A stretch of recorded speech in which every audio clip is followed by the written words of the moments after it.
Tilly is a beautiful rescue dog. She was given up because she's just too much energy for the owners to be able to handle. And that is true. She's a lot of energy. She's a mix between a Labrador Retriever and a German Shorthaired Pointer, both pretty hardcore working breeds in the gun dog world, but they are bred to be able to work in harsh environments all day, every day. So it isn't surprising that they have a lot of energy to burn. They want to move, they want to work, and they want to be doing things. And if owners don't know either A, to fulfill that, or B, to handle that, it is a recipe for disaster.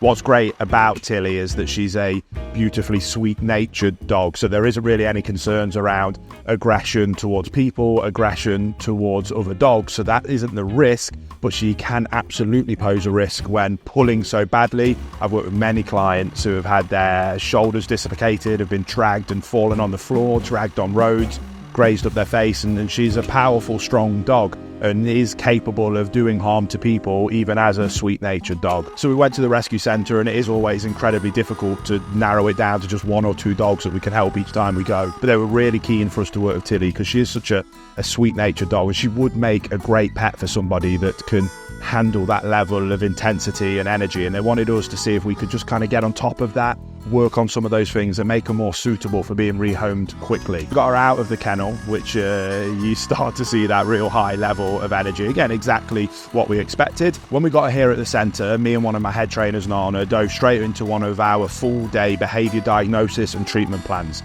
This allows us to do a thorough assessment of the dog, so we understand the dog's temperament, the dog's characteristics, and their emotional and motivational states that might be creating any of these behaviours that make these dogs difficult to rehome. And with the limited time we have to make a decision of, once we've done the assessment, what is the priority that's going to help this dog get rehomed as quickly as possible. For us, we had to get her lead manners under control. We had to get her walking nicely to heel. So we go through some of our different training drills, some of our different training games, and starting by building engagement, which is amazing with this dog. She is beautifully engaged, and once she learns to trust somebody, which happens very, very quickly, a little bit of food work, a little bit of fun, and she bonds with people really beautifully.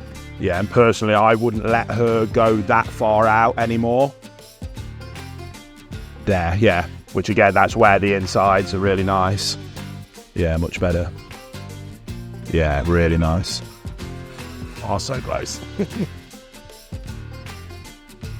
Really nice, really nice. For me, I like to give, how you were doing with giving her longer runways for dogs that struggle with the engagement piece or shut down a bit from the pot.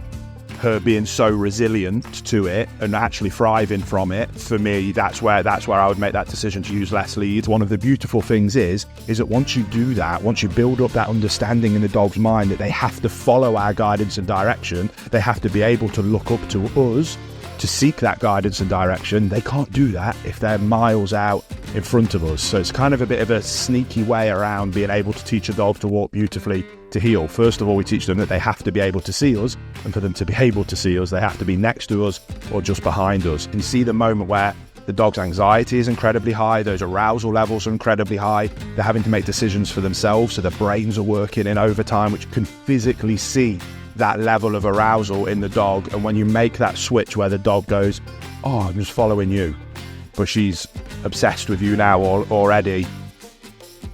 So I would be rewarding her, yeah, with just lock that.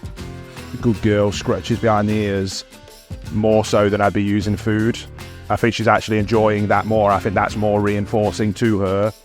And if you can start shaping that into this picture here on the left, because you build that relationship and you tap into that natural kind of ancestral desire for pack animals to follow a loving leader in their life, you see that arousal level come down, you see that anxiety come down, you see the body language change, and we got that beautiful moment through one of our tune-up drills. And when we got that, we were rocking and rolling.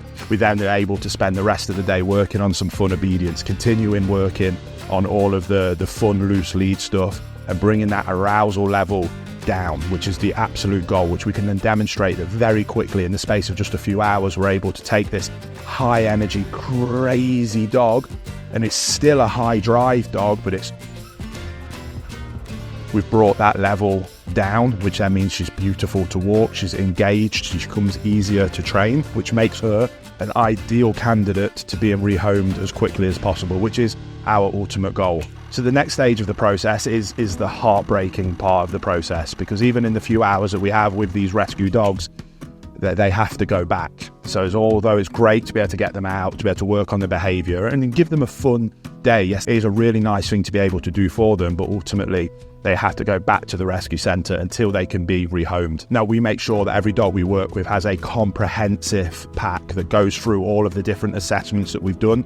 We come up with a training and treatment plan for if there was any behaviour problems, all the way through to being able to continue the work that we've started so that the transition from rescue to their new home goes as smoothly as possible and as successfully as possible. And of course, we're here to help the new owners of that dog go through that process as seamlessly as possible as well. Now, if you are interested in giving Tilly a home, there'll be a link to the Rescue Centre's website in the description box below.